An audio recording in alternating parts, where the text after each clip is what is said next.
food, just eating different foods would change the vibration of my body. Yeah. And hence change my mood and change how I felt and my happiness and all of that stuff. And I never, ever saw that before. So I agree with you. I think the body is a wonderful thing. And, you know, it's a really big practice that I try and teach in my hypnotherapy practice to help people to just love their body, no matter what it looks like. Love it and adore it and appreciate it and take the opportunity while we're here on earth to feel everything, because that's why we have a body, right? Exactly. And can you step us through what, you know, there's a perception of what hypnotherapy is, but when you teach people and work with people through hypnotherapy, can you give us a framework of how that works, Cory? Well, hypnotherapy, most people, when you say you're a hypnotherapist, they automatically go to thinking of hypnosis. Yeah. Like something to do with, you know, putting you to sleep, or hypnosis on the stage where they have you doing crazy things. Most people's consciousness just automatically jumps in that direction. But hypnotherapy is very different from hypnosis. Hypnosis is a tool that most therapists use that's like a Band-Aid. It's almost like it just rescripts the thoughts in your brain. So you could use hypnosis to stop smoking or stop drinking or stop some kind of habit that you no longer want. You just train the brain to say something and think something differently. So it just rescripts it. Like I said, it's a Band-Aid. It doesn't find out why the person is smoking or why the person is drinking or anything like that. It just is a fixer. Whereas hypnotherapy is a tool that hypnotherapists use where you dive into the subconscious mind connected to a particular issue that someone's having. So if just taking smoking or drinking, if someone comes to see me for smoking or drinking, then we want to know why they're drinking. What was it that caused them to feel like they need to drink in the first place? That kind of thing. So it's more of a discovery of the root cause of a problem rather than just changing it like hypnosis does. Okay. It makes a lot of sense, that. Yeah. In terms of, and when someone walks through into your studio, into your office, and they've got a problem or a challenge, or they want to work with you, are you opened to this? Have you got this almost toolbox of ideas and thoughts and ways to work with that person based on the energy that they bring in and the challenge that they're facing, or do you have quite a prescriptive methodology for how you treat everyone? No, it's very intuitive. Yeah. Yeah, it's like just a knowing and a feeling and a connection to that person, that being. Everybody's very individual. Yeah. And what's funny, Luke, is that most of the time people will come and see you with an issue that they're having, but it's always something else that's really going on in their life. It's like a pretend issue. Yeah. They don't realize it's a pretend issue, but it's an issue that's got them to the point where they are seeking help, but really what's underneath it is what they're really there for. And do you find often that's the challenge that they really face, is they actually think that's the issue, but it's not, and they're actually lost in what they're actually looking for, or they haven't discovered the real root cause? Well, everybody's different. Some people are willing to dive in. Yeah. And some people do not like to get wet. Yeah. I like that. And it's just like meditation. Yeah, for sure. You can make meditation be very personal and very different for each and every one of us. Meditation can be very, like you said, just like almost like a prescription, you know. Stick to the rules, don't bend anything, sit down for 10 minutes every morning, sit quiet, don't change, and do that every day, and that's your meditation practice. Yeah. Or it could be, your meditation practice could be something completely different, where you go and connect with aliens from a different star system, you know? Yeah. So it's what you make of it, and clients are exactly the same. And you always know when you talk to people how far they're willing to go, and I have to respect that as a person. I don't want someone to dive deep into something if they're not ready to do that. So it's just a knowing and using my intuition and obviously being a caring person, to understand that not everybody is ready. Not everybody is ready to see exactly what's going on, and they just want a fixer. And that's okay too. And do you spend a lot of the work with people not meeting them where they're at, but creating a story or a narrative or a way for them to take the step a little deeper each time that they work, to peel another layer off to get to the real cause? Is that an important part of what you do? Yes. Well, it's like if you decided that you had an issue and you connected with me and you came to see me, then from the moment that we talk on the phone, we start to build a relationship. Yeah. And that relationship and that connection is really important, especially if you're going to share with me your deepest of deepest emotions and feelings and dreams and all of those things. You want to be able to do that with someone that you can trust and you feel comfortable with, and that it just feels normal and natural, right? Yeah, for sure. You have to do that with your clients. They have to be in a place where they feel comfortable, and then you can start to strip back the layers if that's what they're open to. But the mind, our minds, and when I talk about mind, I don't really talk about the brain.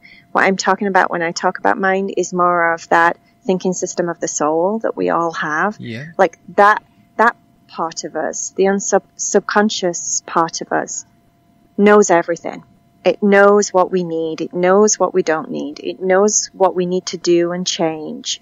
It knows what we have to do to grow. It knows why we're here on earth. It knows everything. So if you can connect with that aspect of yourself, then you can start to become aware of who you are and why you're here and fix everything. And what I try and do with my clients is teach them how to do that for themselves. Yeah.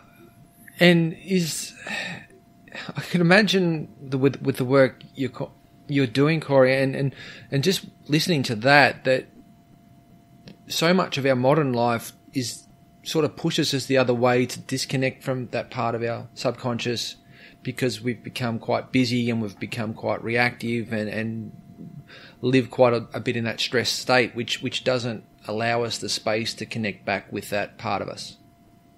That's right. Well, I mean, that's why we meditate, don't we? Exactly. That's why, it's an important part it's the space to connect. Exactly. I mean, what happens to you when you meditate? Oh, well, yeah, it's exactly what you're saying. I can create space to build connections with parts of my belief systems, my thoughts, my values, who I deeply am, that normally in life I'm not getting those connections if I didn't meditate. And I feel like with the meditation, it allows me to connect more with that in live moments as I live day to day. So that's the practice that I sort of love and why I do meditate so often. That's it. That's exactly it. That's the perfect answer, because that's what we're all seeking, right? We're all seeking to find that balance during meditation, to become more aware of who we are and what the real, what's real and what's not real, and then use all that knowledge and wisdom in our everyday lives, so that in our everyday lives we can be happier and calmer and just more peaceful kind of people, right? Yeah, exactly. And do you feel that there's a shift where you live and in society and what you read? Do you feel like there's a bit of a conscious shift happening now? I think that it's interesting because we have so much going on here in the States with the government. Yeah. And I personally, this is kind of, how would I say this in a way to explain it simple? I personally don't pay attention to the government. I do that on a purpose. I have my own views and my own thoughts and feelings about why we have the president that we have at the moment. And I really, my views are probably extremely different to the majority. So I don't really share them. Yeah, okay.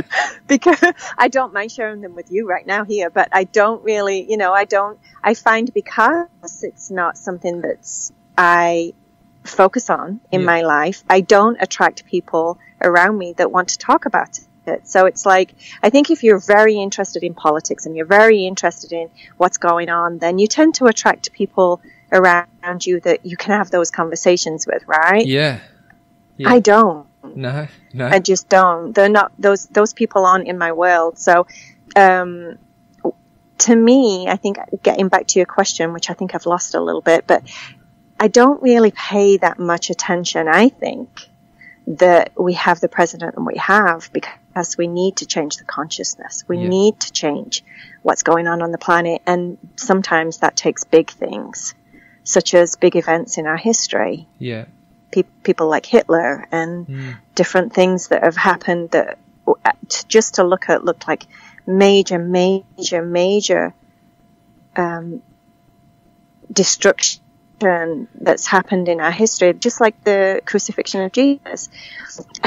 Everybody remembers the crucifixion of Jesus. Everybody remembers, the Holocaust and Hitler, and it's these major things that happen in our history that I believe happen because the bigger beings up above need something to happen to change the consciousness so that we start to become more aware and we start to care more and love each other more and, all of those things. It's at a micro level, Cory, it's the work that you and I do with people every day. They're coming to you mostly because there's an element of enough pain that they want to change. And I think it's the same with those big events which create enough pain that there needs to be a change at a macro level. Exactly. Which we see every day. And, there's also not just the political, but there's a lot of, there's a lot of discussion and a lot of awareness that's getting raised around, environmental, global warming and, the planet and our ability to sustain life on that, which is, a bigger discussion on top of that if, regardless of who's in charge, if there's not a planet in X amount of time, then that's irrelevant anyway. Exactly.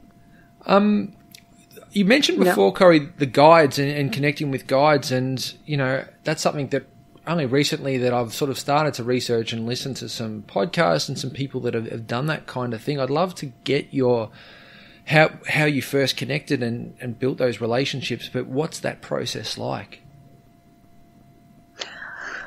Ooh, this is an interesting topic because it has so many layers to it.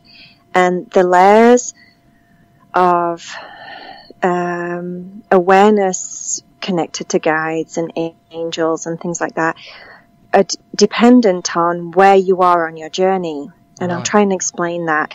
So when you first start, for example, to connect to beings that are outside of yourself, beings, whether they're people that have crossed over from this realm, maybe like a grandma or, spirit, that are now spirit.